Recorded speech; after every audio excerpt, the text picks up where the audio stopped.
Bonjour à tous, ici Samuel Tremblay-Michaud de l'équipe de RPM. Je suis à côté du tout nouveau Subaru Forester e-Boxer hybride 2025. C'est un nouveau véhicule à la gamme de Subaru Forester. C'est une version hybride, vous l'aurez bien compris.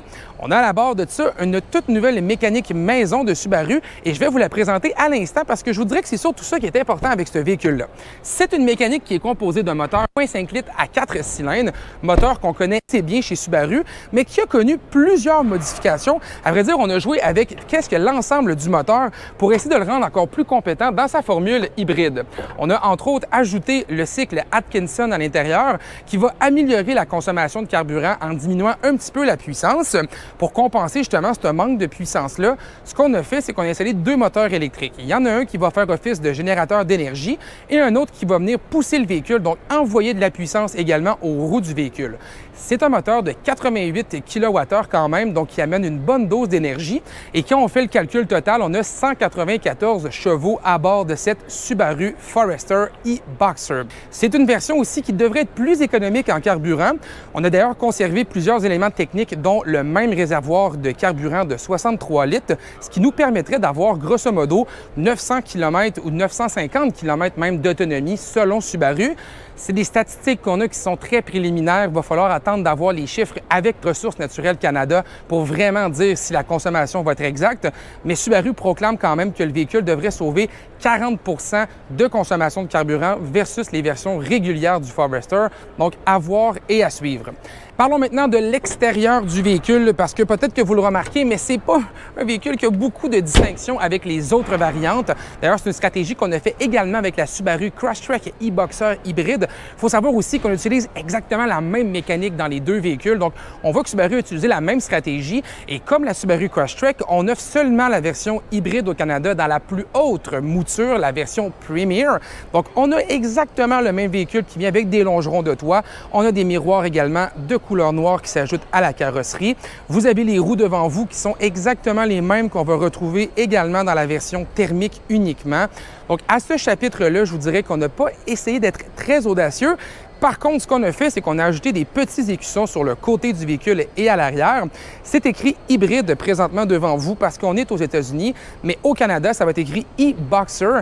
Subaru a fait cette décision-là parce qu'on voulait vraiment rappeler que c'est un système qui est maison, donc qui a été développé par le constructeur et aussi pour un petit peu plus se coller avec l'appellation mondiale qu'on utilise de cette mécanique. Sinon, on voit aussi la fameuse appellation Symmetrical All-Wheel Drive qui est très identitaire chez Subaru. C'est le fameux rouage intégral. Ce qu'on veut faire avec ça, c'est qu'on veut s'assurer que les gens comprennent qu'on a toujours le même rouage intégral à bord de la version hybride. Et d'ailleurs, on a fait des choix pour ça. On a utilisé un arbre de transmission pour envoyer la puissance aux roues à l'arrière. Donc, un bon vieux driving shaft pour ceux qui utilisent l'anglophone avec ce terme-là. C'est un système qui va être encore une fois très compétent pour tous les types de situations, que ce soit dans la neige, dans la boue ou dans les sentiers hors piste. On a décidé d'utiliser justement ce système-là parce qu'on voulait s'assurer de garder la compétence du véhicule comme les autres versions à essence dans l'alignement et ça, c'était très important pour Subaru. Par contre, il va falloir payer un petit peu au niveau de la consommation de carburant. D'ailleurs, Subaru nous l'a dit, il ne pense pas nécessairement que ce Forester-là va impressionner ou du moins va dépasser les autres concurrents comme le Toyota RAV4 hybride, le Ford Escape hybride. On pourrait penser également au Mazda CX-50 hybride maintenant sur le marché ou encore le Honda CR-V hybride. Mais on s'assure d'avoir toujours le bon vieux rouage Subaru par contre à ce chapitre.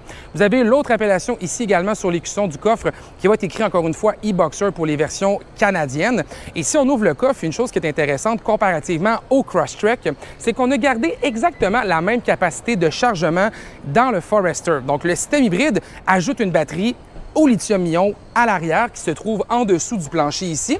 Mais comme le Forester est plus gros et plus grand, on est capable de conserver exactement les mêmes chiffres de litrage, autant pour l'espace de chargement avec les sièges montés ou l'espace de chargement lorsque les sièges sont descendus. Donc, on parle toujours quand même d'un très noble 779 litres d'espace lorsque les sièges sont relevés et 1957 litres d'espace. C'est à peu près équivalent à ce que le Toyota RAV4 va offrir, mais inférieur à ce que le Honda CR-V CR-V va proposer de son côté. Maintenant, à bord, est-ce que nous avons osé un petit peu plus? Eh bien non. On a gardé l'habitacle classique qu'on a dans la version Premier du Forester.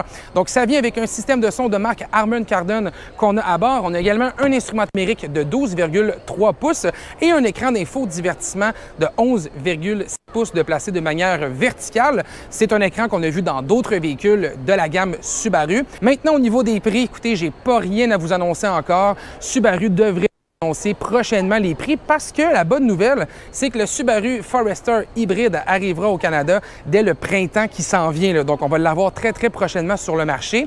On n'a pas non plus encore les codes de consommation officiels du véhicule. Ça va être à voir et à suivre, mais chose certaine, c'est que cette version devrait connaître quand même un bon succès.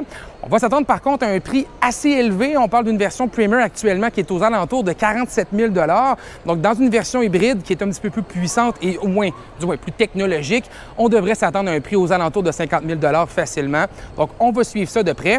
Et si vous voulez en apprendre davantage, eh bien, je vous invite à aller sur le rpmweb.ca. Je vous ai préparé un article où est-ce que je vous parle du véhicule au complet, de tout ce qu'on sait jusqu'à maintenant sur la Subaru Forester e-Boxer hybride 2025. Sur ce, c'est une très belle journée, puis on se dit à bientôt. Bye bye!